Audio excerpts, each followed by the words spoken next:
Hi, this is Chinmay Tripathi. And this is Joel Mukherjee. And we are Artists of the Week on Blue Mic.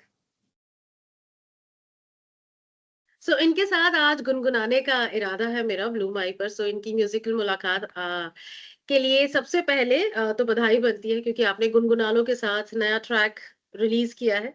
सो उसी की story से शुरू करते हैं। जी, actually track नहीं, पूरा एक एल्बम है 5 सॉन्ग्स का, और एल्बम का नाम वो कमरा याद आता है। और स्टोरी इसकी बहुत दिलचस्प है। एक्चुअली हुआ ये कि हम लोग रिहर्सल के लिए एक जैम पैड पे जा रहे थे और रिहर्सल शुरू होने वाली थी और हमने देखा कि जावेद साहब और उनकी टीम कर रहे हैं, हमसे पहले रिहर्सल कर रहे हैं।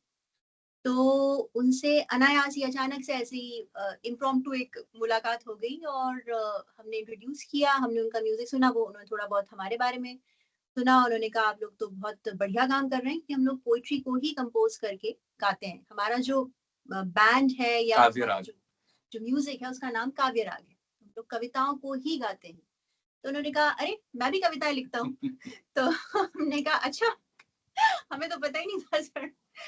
तो ऐसे शुरू हुई वो बड़ी एक it was just a meeting by accident, and sometimes accident are very pleasant, accidents are very pleasant. तो इसलिए ऐसा हुआ और फिर उनसे मिले और फिर उनके कुछ कविताओं पे हम लोग ने काम चालू किया, सिलसिला शुरू हुआ। तो बेसिकली सही टाइम पर सही जगह पहुंचना, मतलब यही एक स्टोरी है अगर मैं इसे एकदम एक दो लाइनों में खत्म करूँ तो। जो अभी आपने कहा कि आपका म्यूजिक जो है किस तरह से दूसरों से अलग है, उस पर हम डिटेल में बात करेंगे, लेकिन उससे पहले ये जावेद साहब से मिलना और उसके बाद मिलकर एक दूसरे की तारीफ करना तो अक्सर होता है, लेकिन साथ में कोलैबोरेशन ये कैसे हुआ? एक्चुअली जब आई थिंक हम लोग उनके घर गए तो उन्होंने हमारे काफी सारे गाने सुने और वो सुनने के बाद शायद उनको लगा कि तब ये लोग कुछ अलग ही काम कर रहे हैं, कुछ दूसरे तरीके के काम कर रहे हैं। और पर्टिकुलरली 2-3 जो गाने थे, एक नरेश सक्सेना बोल के एक बहुत ही बड़े कवि हुए हैं आज के टाइम के, तो उनका एक गीत हम लोग गाते हैं जिसका नाम है उसे ले गए। तो वो गाना सुन के वो बहुत ही भावुक हो गए थे और बहुत ही इमोशनल हो गए थे। तो I think somehow at the back of his mind वो मतलब ये कुछ गाने सुन के उनको लगा कि इस तरीके के आर्टिस्ट के साथ वो कोलैबोरेट करना चाहते हैं। और बिकॉज उनका कहना ये था कि देखो इस तरह का काम कोई और कर नहीं रहा है, खासतौर से हिंदी पोइट्री को लेकर के। तो हम लोगों ने करीब 100-150 गाने हम लोगों ने बनाए हैं जो सिर्फ हिंदी कविताओं पर आधारित हैं। तो पुरानी महादेवी वर्मा, निराला, हरिवंश राय बच्चन, उनकी कविताओं से शुरुआत की थी। फिर अभी नरेश सक्सेना, विनोद कुमार शुक्ल, कंटेम्प्रेरी पोएट्स हमारे समय के जो हैं, कबीर, मीरा, फिर और पीछे चले जाएं एंशिएंट पोइट्री में तो मीरा, कबीर, बुल्ले शाह, गोरखनाथ, उनकी कविता। तो आइडिया हम लोग का यही है कि अच्छी से अच्छी पोइट्री और contemporary music, how do we combine these two and create something which is timeless. तो उनको ये चीज क्लिक की होगी कि ये उनके जो प्लेटफॉर्म आ रहा है गुनगुना लो, उसके लिए भी बहुत अच्छा है बिकॉज पोइट्री लेड म्यूजिक है। और दूसरा ये कि उनकी खुद की पोइट्री भी हम डेफिनेटली कंपोज करके उससे तो शुरुआत कर ही सकते हैं। तो ये दोनों चीजें साथ में हो गई एक ही टाइम पे।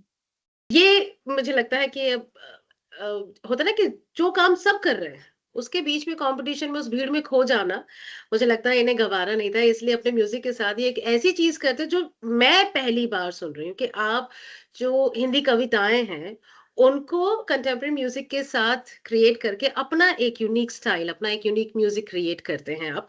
सो congratulations for that and congratulations कि इस कला को पहचाना जावेद साहब ने और उन्हीं के जरिए आपका गुनगुनानों पर एक पूरा एल्बम जो है वो रिलीज होने वाला है।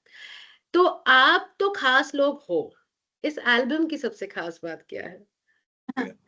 इस कार्यक्रम की, सॉरी, इस एल्बम की बोला आपने? आपके एल्बम की, यस।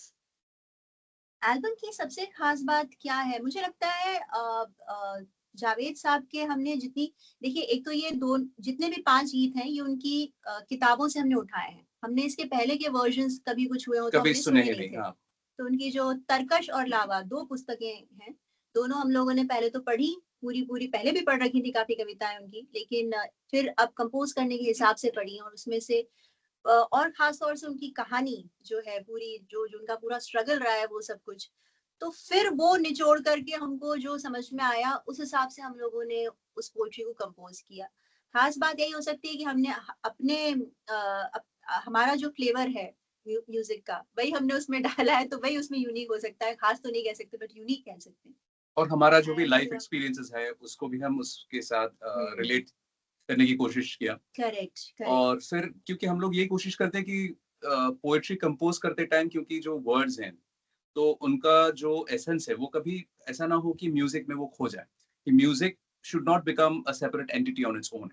तो वो प्रोडक्शन करने के टाइम और कंपोज करने के टाइम ये हम याद रखने की कोशिश करते हैं कि जो पोइट्री का जो इमोशन है वही बरकरार म्यूजिक के इमोशन में भी हमें ढालना है। ये हमारी पहली वो होती है शर्त कोई भी पोइट्री के साथ। तो आई थिंक अगर हम लोगों ने कंपोज किया और जावेद सर को अच्छी लगी तो maybe we were successful at doing that. That is one. And कहीं ना कहीं क्योंकि उनकी पोइट्री में जितनी एक तो खूबसूरत है और बहुत अमेजिंग है, वो सब तो बहुत लोग कहते होंगे, लेकिन उसमें जितनी खुददारी है ना बहुत सब उस कई लाइंस ऐसी अंदर से निकल के आती है। जैसे उनकी एक लाइन है कि जैसे जैसे मेरी क्या है वो, मेरी जिंदगी मेरी मंजिलें मुझे कुर्ब में नहीं दूर, मुझे तू दिखा वही रास्ता, मुझे तू दिखा वही रास्ता जो सफर के बाद गुरूर दे, जो सफर के बाद गुरूर दे। तो मतलब सफर भले ही बहुत लंबा हो, मंजिल भले ही दूर हो, लेकिन सफर ऐसा हो कि उसमें गुरूर हो जब भी हम उस हम जर्नी को खत्म करें। तो उनकी काफी सारी बातें और फिर ऑफ कोर्स उनकी पर्सनालिटी, उनसे बात करना, उनसे इतना कुछ सीखने को मिला इस पूरे प्रोसेस में। तो I think all that made it very special because we did not stick to the regular process. जैसे फिल्म में आजकल गाने बनते हैं ना कि अच्छा ये ब्रीफ है बना के ले, हमने कई सिटिंग्स की, हमने बहुत डिस्कशंस किए, हमने एक एक गाने पे महीनों महीनों काम किया, तब जाकर के 6-8 महीने में पूरा एल्बम, बल्कि 1 साल लगभग में पूरा एल्बम तैयार हुआ। तो बधाई आपको। जी, तो तैयार होती है ना चीज वो अच्छी होती है, तो आई एम अज्यूमिंग हाँ कि आया होगा। वही मैं कह रही थी, बधाई हो आपको इस सफर के लिए जिसके बाद आपको गुरूर हो रहा है। मेरे साथ है चिन्मय और जोएल और ये है ब्लू माइक। सबसे पहले तो कंग्रेचुलेशन के नए एल्बम के लिए जो गुनगुना लो ऐप पर आया है। इनका पूरा एल्बम बहुत यूनिक है क्योंकि हिंदी के जाने माने जो कवि रहे हैं उनकी कविताओं के साथ आज के जो कवि हैं उनकी कविताओं को म्यूजिक के किस तरह से समागम करके एक एल्बम इन्होंने तैयार किया है। एंड ऑफ कोर्स साथ जावेद साहब का है उसमें, तो बहुत ही खूबसूरत ये एक सोच है। और इस तरह की सोच अच्छी होती है लेकिन इसके लिए थोड़ी हिम्मत चाहिए होती है, नहीं? आपको नहीं लगता कि मतलब जो चल रहा है बस वही बना देते हैं यार, कुछ अलग करने के लिए कहाँ से वो नीश ऑडियंस ढूँढेंगे? इस तरह का ख़्याल आपके मन में नहीं आया था? बहुत बहुत ज्यादा कई बार आता है, नहीं आता तो लोग याद दिला देते हैं, ऐसा नहीं है। तो कई बार ऐसे एक्सपीरियंसेस होते हैं और लगता है कि यार हमने इतना मुश्किल रास्ता क्यों चुना। मतलब हम बहुत आसानी से फिल्मी कवर्स भी तो गा सकते हैं, हम वही उसी में ही तो हम ट्राई कर सकते थे ऐसे। तो बट आई थिंक वो हम कोई नए नहीं है, क्योंकि हर इंडिपेंडेंट आर्टिस्ट के साथ यही हुआ है। जो भी ओरिजिनल काम करते हैं तो उसको रिकॉग्निशन मिलने में भी टाइम लगता है, और यात्रा भी हो सकता है लंबी हो, आपको अचानक से कुछ रिकॉग्निशन भी नहीं मिलेगा, और हो सकता है कि बहुत सारी जगहों पे आपको ये लोग ये भी कहें कि भाई ये क्या है, समझ में ही नहीं आ रहा है। मतलब it is too difficult for us और it is too different for any kind of audience. तो उसे कैसे फिट करें, अपनी जगह कैसे बनाएं, ये दिक्कत, ये तकलीफ हर इंडिपेंडेंट आर्टिस्ट को होती ही होगी मेरे ख्याल से। तो ऐसा नहीं है कि बहुत कुछ अलग हुआ होगा हमारे साथ। पर हम ये करते हैं क्योंकि हमें ये करना अच्छा लगता है। अभी जब भी हम लोग कविता को कंपोज करके गाते हैं तो उसमें एक आनंद होता है, उसमें एक मतलब फीलिंग ऑफ फुलफिलमेंट जो कि शायद दूसरे तरीके के गाने करने में अभी तक हमें नहीं मिली हो। राइट, तो उसी के कारण हम ये करते हैं। अपनी दुनिया में रहना अच्छा लगता है और उसी दुनिया से अपना म्यूजिक निकाल कर आपको आपकी ओर लेकर आते हैं ये। आपका नाम भी है एक, जिस नाम के अंडर आप ये काम करते हैं, वो नाम एक बार और बता दीजिए प्लीज। काव्य राग। काव्य राग, यस। तो आपको कहाँ ढूंढ सकते हैं?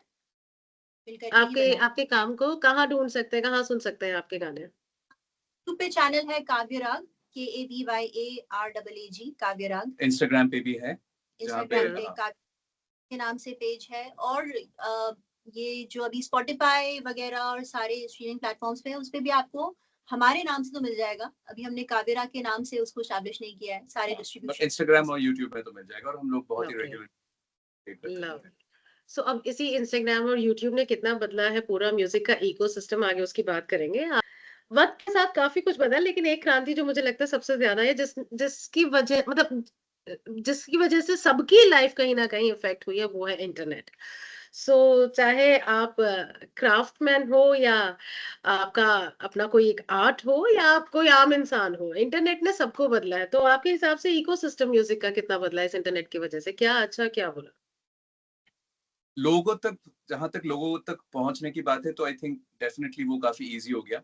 अभी आपको किसी भी रिकॉर्ड लेबल के ऊपर डिपेंड नहीं करना होता है। तो आप अपने हिसाब से कोई भी गाना बनाएँ, उसको रिलीज़ भी कर सकते हैं, उसको लोगों तक पहुँचा भी सकते हैं। लेकिन ऑब्वियसली उसमें कुछ-कुछ प्रॉब्लम्स भी हैं। जैसे in the more commercial terms, जैसे कि जभी भी कोई बॉलीवुड के गाने निकलते हैं, तो दे obviously spend a lot of money on the promotion of the song. चाहे वो यूट्यूब पे हो, चाहे वो स्पॉटिफाई पे हो, चाहे वो किसी और भी प्लेटफॉर्म पे हो। तो ये जो एक चीज़ है, ये एक इंडिपेंडेंट आर्टिस्ट के लिए उतना पॉसिबल नहीं होता है, क्योंकि उतना ज़्यादा मनी पंप इन करना is not really very possible for an average और एन इंडिपेंडेंट आर्टिस्ट। तो वहाँ पे तो एक प्रॉब्लम है, लेकिन मतलब पहुँचने का काम तो डेफिनिटली इंटरनेट और सोशल मीडिया के थ्रू काफ़ी ईज़ी है। हाँ, मेरे ख्याल से पहुँचना ऑडियंस तक पहुँचाना अपना म्यूज़िक बहुत आसान हो गया है, लेकिन उसकी एक जगह बनाना अभी भी मुश्किल है, क्योंकि सडनली आप देखते हैं कि बहुत क्लटर भी हो गया है। क्लटर भी है। क्योंकि हर कोई बना भी सकता है, रिकॉर्ड भी कर सकता है, डाल भी सकता है, तो वो भी एक चीज़ है। तो दोनों ही चीज़ें हैं उसके साथ। और आज के दिन में क्योंकि एआई ज़्यादा है। या एआई की वजह से क्या हो रहा है कि हर कोई म्यूजिक बना रहा है, और स्पॉटिफाई वगैरह जितने सारे भी डिजिटल प्लेटफॉर्म्स भी है, वहाँ पे एआई से बने हुए बहुत सारे गीत आ रहे हैं, और हाँ। किसी को एक्चुअली पता भी नहीं कि कौन सा ओरिजिनल है और कौन सा समझ, एआई से हाँ बना हाँ, मतलब आम लोगों के लिए समझना भी बड़ा मुश्किल हो जाता है कि ये क्या, ये सच है या है। फेक है, या म्यूजिक के लिए भी वो समझना बहुत डिफिकल्ट हो गया है, क्योंकि वो इतना हम्म जा रहा है, तो वो समझना बहुत मुश्किल है। तो ये बहुत बड़ी दिक्कत है, क्योंकि अगर स्पॉटिफाई ही ये कहने लग जाए या कोई भी प्लेटफॉर्म की हमें पता ही नहीं है कि कौन सा म्यूजिक एआई मेड है, इसलिए हम आर्टिस्ट को पे नहीं कर रहे हैं। मान लीजिए आपके साथ अगर ऐसा हो रहा है इस समय, तो फिर जो ओरिजिनल आर्टिस्ट है वो कहाँ जाएंगे? वैसे भी उनकी वैसे नंबर्स नहीं होते, मिलियंस बिलियंस में तो व्यूज होते नहीं है। Right. और उसमें भी अगर lakhs and lakhs of AI made music अगर हर दिन फ्लड किया जा रहा है, सिस्टम में डाला जा रहा है, तो हमारा म्यूजिक तो किसी भी ओरिजिनल आर्टिस्ट का तो बिल्कुल खो जाएगा उसके बीच में। एब्सोल्युटली। काफी कुछ बदल रहा है, लेकिन कुछ चीजें जो है उन्हें संभाल के रखना जरूरी है। अभी बात हो रही थी कि कैसे इंटरनेट और अब तो इस एआई के आने के बाद आर्ट जो है किस तरह से, हाँ, लोगों तक पहुंच तो रहा है, लेकिन साथ ही वो असली पहुंच रहा है या फेक पहुंच रहा है, और सिर्फ पैसे पंप इन करने से म्यूजिक अच्छा नहीं हो जाता। म्यूजिक का अच्छा होना कितना जरूरी है, इस बात की इंपॉर्टेंस कहीं ना कहीं थोड़ी कम हो रही है। काफ़ी कुछ है, लेकिन एक चीज़ जो मुझे लगता है कि इंडिपेंडेंट आर्टिस्ट के पास है, वो है, ऐसा मुझे लगता है कि जब आप किसी बड़े बैनर, किसी बड़े प्रोडक्शन हाउस या किसी बड़ी फ़िल्म के लिए जब गाना बनाते हैं ना, तो बहुत सारे लोगों का उसमें इंटरफेरेंस होता है कि ऐसा होना चाहिए, ये होना चाहिए। लेकिन एक इंडी आर्टिस्ट आज़ाद होता है अपने म्यूज़िक के साथ। सो मेबी मैं सिल्वर लाइनिंग देख रही हूँ सारे chaos में, बट ऐसा तो होता है। What do you think as an independent artist, कितना ज़रूरी है ये फ्रीडम, ये ownership of your own music? बहुत बहुत ज़रूरी ज्यादा, बहुत ज्यादा। और बहुत ज़रूरी है, बहुत ज़रूरी है। और actually you are right. See, you are seeing the silver lining. I think we all need to, we all need to otherwise see. या how would go on. But the fact is कि as independent artist आप अपने आप को थोड़ा-सा ढाल भी लेते हैं नई सिचुएशन हुँ, के हिसाब हुँ। से। वो लोग बहुत कसे हुए हैं ना उस सिस्टम में, जो लोग सिर्फ प्लेबैक सिंगर्स हैं, या वो शायद एकदम से अपॉर्चुनिटीज आनी बंद हो जाएंगी तो क्या करेंगे उनको लगता होगा। लेकिन एज एग्ज़ैक्टली। एआई आया है, ठीक है, चलो हम वो नहीं कर पा रहे हैं, वैसे नहीं कर पा, हम थोड़ा-सा अपने आप को बदल लेते हैं, हम थोड़ा-सा हुँ, और यूनिक वो कर लेते हैं। तो हमें अलग कैसे करना है, हम अपना रास्ता बना सकते हैं। नदी की तरह होना पड़ता है आपको थोड़ा-सा, आज़ाद नदी की तरह, कि आप भई बंधे नहीं है किसी से, बाँध-वाँध से नहीं बंधे, तो अपना रास्ता बनाओ। अब यहाँ से नहीं निकल रहा तो वहाँ से निकलो। तो वो और एक क्योंकि तरीका है। आई थिंक हमारे लिए वो डर भी नहीं है, क्योंकि हम वो हाँ, हुँ, एस्टैब्लिशमेंट उस क्योंकि आप एस्टैब्लिशमेंट बिलोंग नहीं करते, उनका वैसा ही तो या है। इसके लिए वो डर भी नहीं है, तो हम अपने हिसाब से ही गाना बनाते हैं, चाहे हाँ, किसी मुझे भी ऐसा लगता है कि जो लोग जो जो अपनी पॉपुलैरिटी या पैसों के ज़रिए बढ़ा सकते हैं ना, उनकी पॉपुलैरिटी कभी भी जा भी सकती है। यू नो ये एक बहुत बड़ा वो है कि जो टेक्नोलॉजी को यूज़ करके अपने आप को आगे बढ़ा रहे हैं, एक्चुअली सबसे बड़ा खतरा इस टेक्नोलॉजी का उन्हीं लोगों पर है। जो रियल है वो रहेंगे, भले ही या आप कुछ कह रही थी? अभी मुझे याद आ रहा है कि कोई थे जो जिनका एक पूरा पूरा चैनल ही कितनी बार उड़ा दिया गया है, पूरा डिलीट हो चुका है, millions of subscribers and everything you lose and then you have to, so you cannot really depend on technology as long as आपका आर्ट इंटैक्ट है। आप कहीं ना कहीं से रास्ता निकाल लेंगे, कोई किसी और प्लेटफॉर्म के साथ आप कर लेंगे, कुछ और तरीका निकल आएगा, but you have to keep growing yourself and keep evolving, वही एक तरीका है। एब्सोल्युटली। एक और चीज जो आजकल बहुत हो रही है, इस टेक्नोलॉजी के नाम पर डराया भी बड़ा जा रहा है। पूरा म्यूजिक का इकोसिस्टम कितना बदल रहा है। कुछ अच्छी चीजें कि कुछ एक प्लेटफॉर्म्स है लाइक गुनगुना लो, लाइक भारत म्यूजिक एक्सपीरियंस, ये जो है इंडी म्यूजिक को और वो जो सोल है इस आर्ट की, उसको बचाने की कोशिश कर रहे हैं। लेकिन वही ये भी है कि चीजें जो है वो वायरल बहुत जल्दी हो जाती हैं, तो एक्सपेक्टेशंस बहुत ज्यादा है। अब जिन चीजों पर आप एक्सपेक्ट करके जाते हो कि आपके म्यूजिक के साथ आपको वाहवाही मिलेगी, उस किस्म के रिस्पॉन्स नहीं मिलते, लोग नंबर्स की बात ज्यादा करते हैं। सो एज एन आर्टिस्ट कैसे संभालते हो ऐसी किसी सिचुएशन को? हम सुनते ही नहीं है, तो बेसिकली हम लोग उन लोगों के पास जाते ही नहीं है जो कि नंबर्स मांगते हैं। पहले कभी कभी हम लोग ने ऐसा कोशिश किया, जैसे कि हम लोग मैं एडवर्टाइजिंग में काफी ऑलमोस्ट 10 साल काम कर चुका हूँ, अभी भी थोड़ा बहुत कर लेता हूँ एड जिंगल्स में, मतलब एज म्यूजिक कंपोजर। तो उसके वजह से मैंने ये जो the other side of the industry मैंने काफी क्लोजली देखा है। और जब भी कभी भी रिप्रेजेंटेशन के लिए हो या किसी और भी कारण, कभी अगर हम लोग ने एजेंसीज वगैरह से बात की, तो वो पहले क्वेश्चन यही करते हैं कि आप लोग का फॉलोइंग कितना है इंस्टाग्राम या वहाँ पे फॉलोइंग कितना है। तो फिर जब हम लोग बोलते हैं कि नहीं यार फॉलोइंग तो नहीं, क्योंकि उसी चीज पे हम लोग ज्यादा ध्यान नहीं दिए, हम लोग ने तो गाना बनाने में ज्यादा टाइम दिया है। तो फिर वो लोग बोलते हैं नहीं तब तो पॉसिबल नहीं है, मतलब यहाँ तक तो लेके आओ एटलीस्ट 1 लाख फॉलोअर्स या 10 लाख फॉलोअर्स, देन हम लोग बात करेंगे।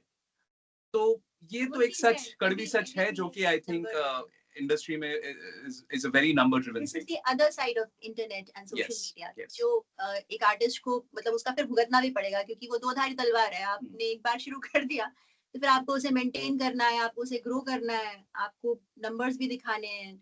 उसी के बेसिस पे आपको लाइव इवेंट्स भी ज्यादा मिलेंगे, उसी के बेसिस पे आपकी अपॉर्चुनिटीज डिपेंडेंट है बहुत सारी, पहुंच लोगों तक या बड़े प्लेटफॉर्म्स तक वो डिपेंड हो गई आपकी। तो वो भी सारी चीजें हैं। तो I think somewhere we have to make a balance, क्योंकि हमें पता है कि देखिए कहीं ना कहीं इसकी ग्रोथ से फायदा भी बहुत है। तो अब हम उसमें भी उतना ही एक टाइम बना के आप चल सकते हैं कि भाई हम इतना टाइम कंटेंट क्रिएशन को देंगे which is purely for social media as well.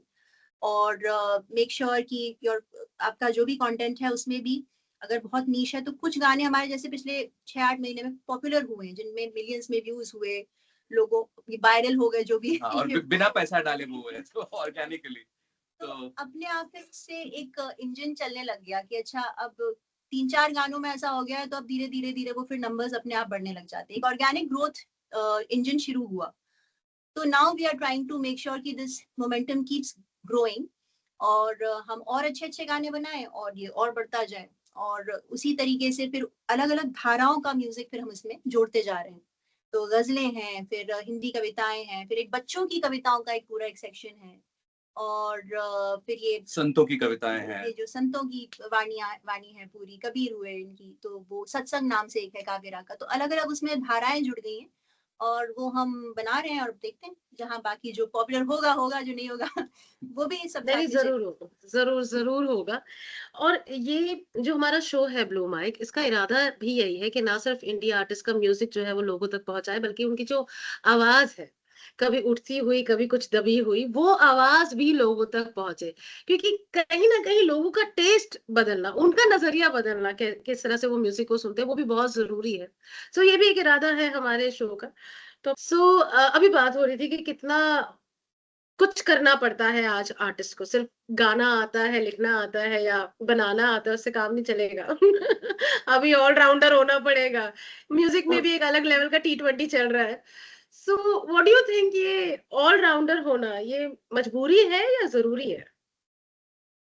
I think मजबूरी भी है, जरूरी भी है। हाँ, दोनों ही है। दोनों आप सर्वाइव नहीं कर सकते उसके बिना, मुझे तो ऐसा ही लगता है अभी तो। क्योंकि काफी समय तक हम लोग ने ये मिस्टेक शायद किया था कि हम लोग ने ये सोशल मीडिया पे एकदम ही ध्यान नहीं दिया था कि हमें लगा था यार सोशल मीडिया अच्छा नहीं लगता, इसमें एंजॉय नहीं करते हम लोग, तो क्यों करें। But after a point then we realise कि नहीं जरूरी है, और हमें ऐसा नहीं कि कुछ रैंडम कंटेंट डालना है, हमें अपने ही काम, जो काम हम कर रहे हैं उसी को ही डालना है, उसी को ही प्रेजेंट करना है और बेटर अपने तरीके से ही तरीके करना है। से। हम लोग ऐसे नहीं कि कोई दूसरे तरीके में बहुत मतलब वेयर समथिंग रियली लाइक हाँ, चिक मतलब चैक ऐसा एंड देन नहीं डू कि इट। खाने के दांत और दिखाने के अलग, वैसा तो नहीं है हमारा केस।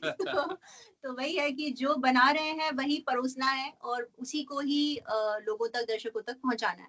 तो उसमें देखिए आपको डिसिप्लिन भी चाहिए, उसमें आपको टाइम मैनेजमेंट भी करना पड़ेगा, उसमें आपको नई नई चीजें सीखनी भी पड़ेंगी। अगर आपको वीडियोस बनाने नहीं आते, आपको सीखना ही पड़ेगा, क्योंकि आपके पास इतने फंड्स नहीं होंगे कि आपके पास एक बहुत बड़ी टीम है हमेशा शूट करने के लिए। हो सकता है आपको कभी कभी एडिटर भी बनना पड़े, कभी कभी सिनेमाटोग्राफर भी बनना पड़े। तो लेकिन ये है कि एक मजेदार एक दुनिया है वो भी, और उसमें आप अगर आप क्रिएटिव हैं तो उसमें आप क्रिएटिविटी के साथ ही कुछ ना कुछ अपना कर करने की सकते हैं। कोशिश करते हैं। And this is all very interesting also, all these things which combine to create content, जिसको आप कहते हैं। तो मेरे ख्याल से तो एक्साइटिंग मजबूरी भी है, जरूरी भी है, और ये एक्साइटिंग जर्नी भी है। तो तीनों ही, सब और कुछ है इसमें उसमें। इसमें अच्छी बात ये है कि अगर आपको लाइक माइंडेड लोग मिल जाए, ऐसे प्लेटफॉर्म मिल जाए जो आपकी सोच, आपके विजन के साथ यू नो संधि बनाते हो, तो चीजें आसान हो जाती हैं। अपनी तरफ से एज एन आर्टिस्ट तो आप कोशिश कर ही रहे हैं, वक्त के साथ अपने आप को बदलने की कोशिश करें, टेक्नोलॉजी में भी हाथ जमाने की कोशिश कर रहे हैं, बट थोड़ा-सा सपोर्ट बाहर भी लगता है, लाइक माइंडेड लोगों का मिलना ज़रूरी होता है, अगर आप एक इकोसिस्टम में बढ़ना चाहते हैं। सो ऐसे में व्हाट डू यू थिंक, गुनगुना लो किस तरह से इंडी आर्टिस्ट की मदद कर रहा है? क्या कर रहा है वो? क्या अलग क्या कर रहा है? जी, मतलब देखिए गुनगुनालो का तो विज़न तो बहुत ही अमेज़िंग है, अगर आप देखें तो, कि एक पूरा आर्टिस्ट लेड प्लेटफ़ॉर्म है, आर्टिस्ट के लिए ही बना है, उनको सपोर्ट करने के लिए, और आर्टिस्ट ने मिलकर सबने बनाया है। तो अपने आप में ये चीज़ एक बहुत सशक्त एक प्लेटफ़ॉर्म के रूप में ये निकल के आ सकता है। इसमें पोटेंशियल बहुत ज़्यादा है, बढ़ जाता है।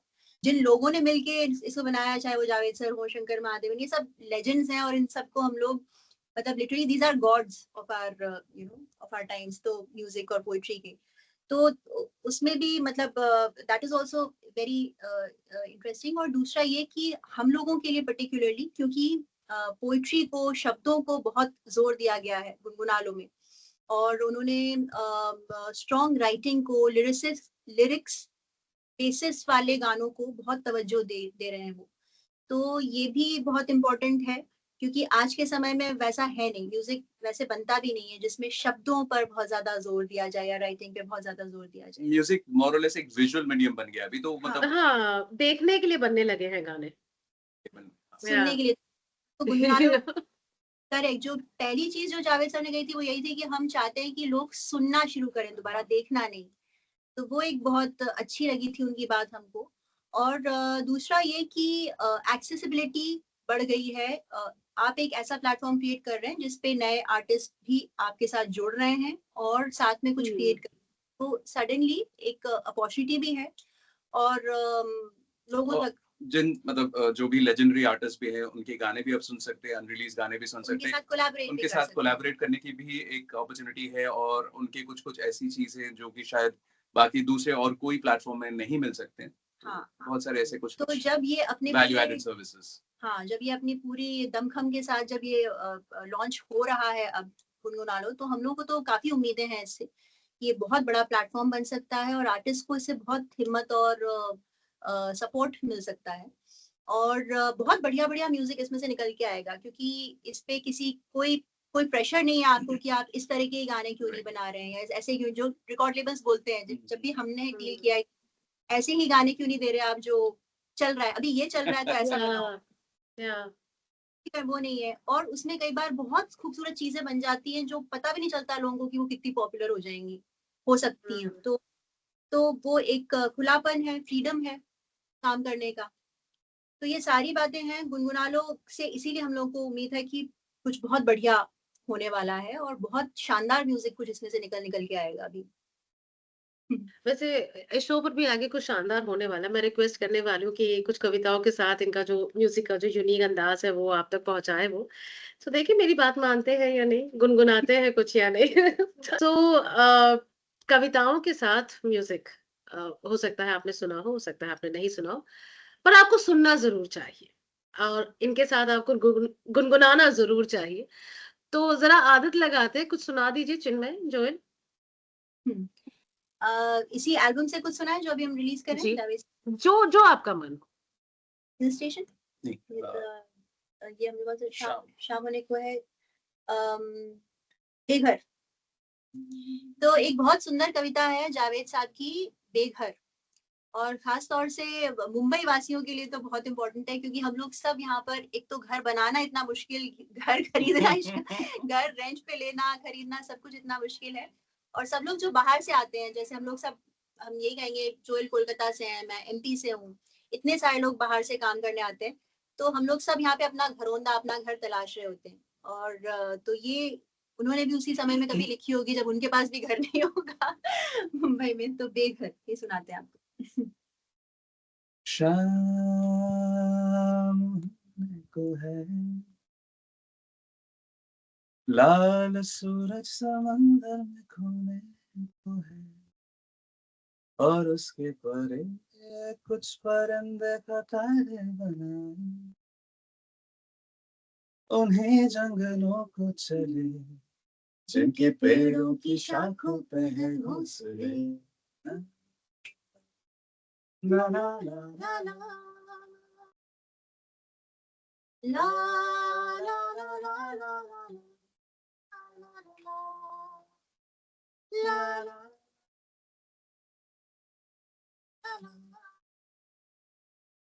ये परिंदे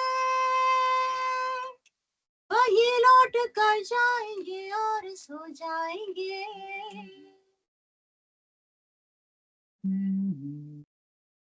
ये परिंदे वही लौट कर जाएंगे और सो जाएंगे।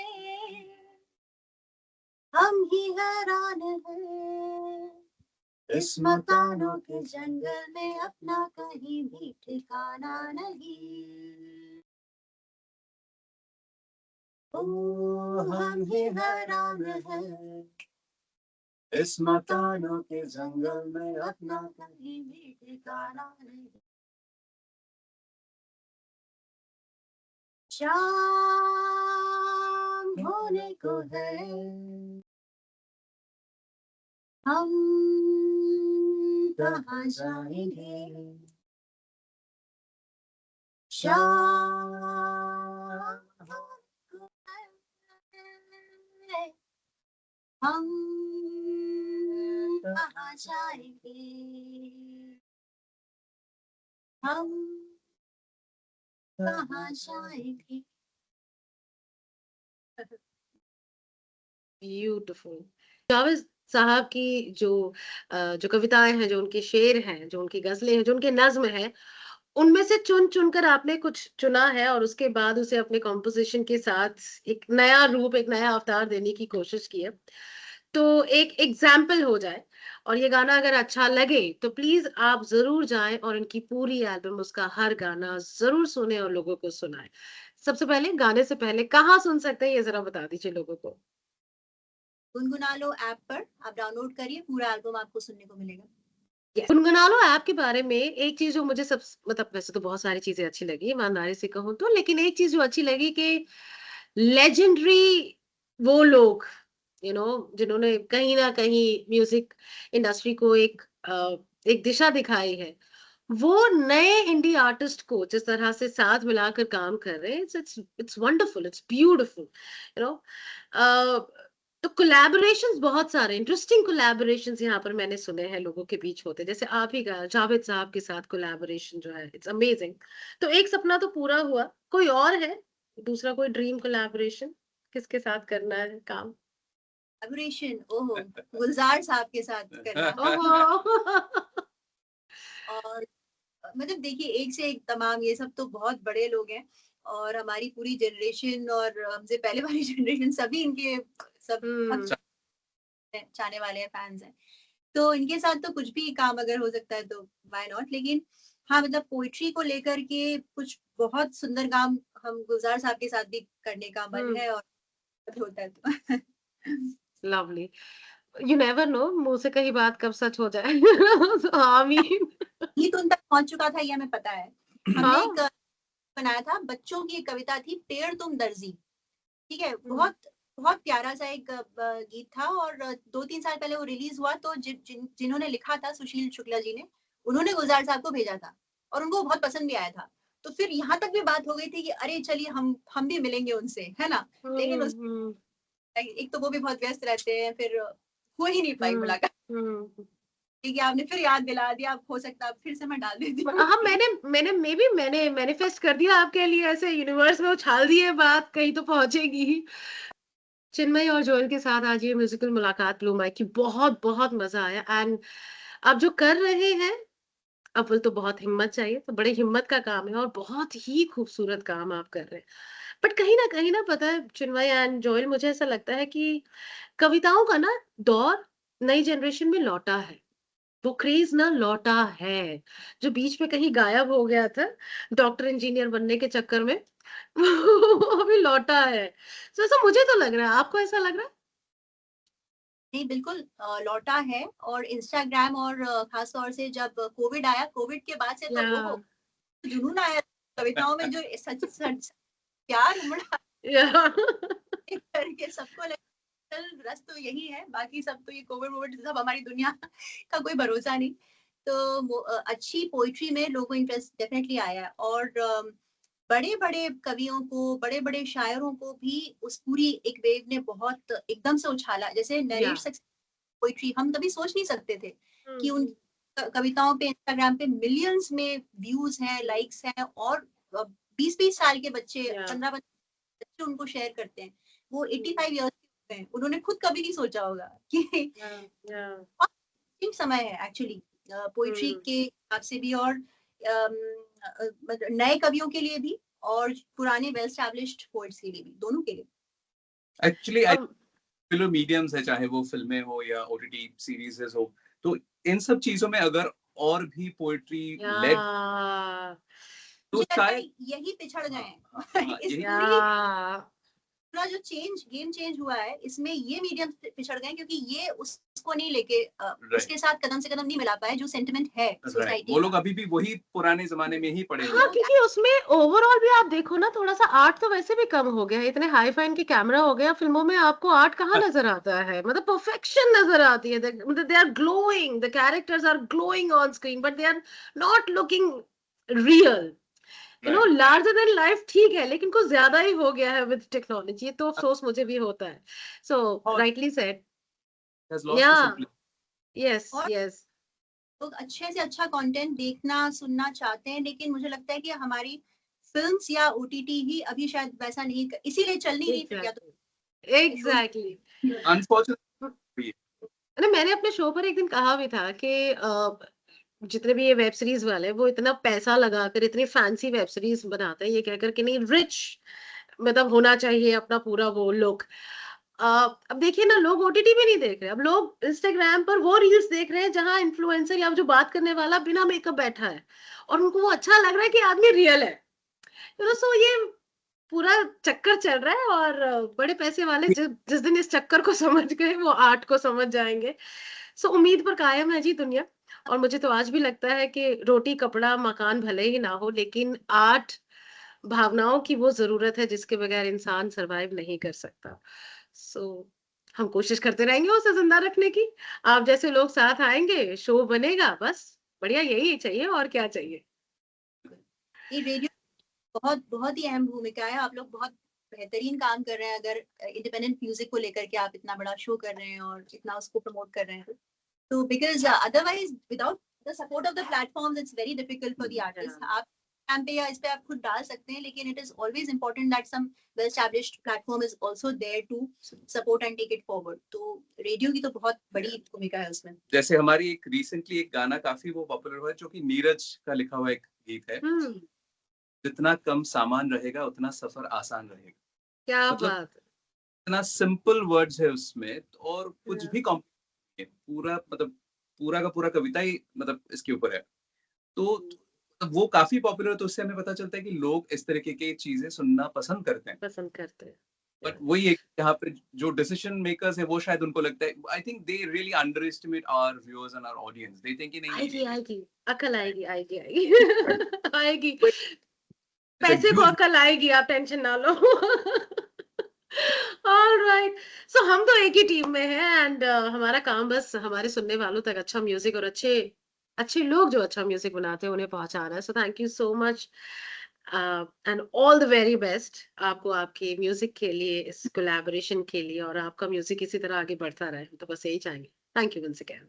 so much. It was really lovely talking to you. lovely talking to you. Same here.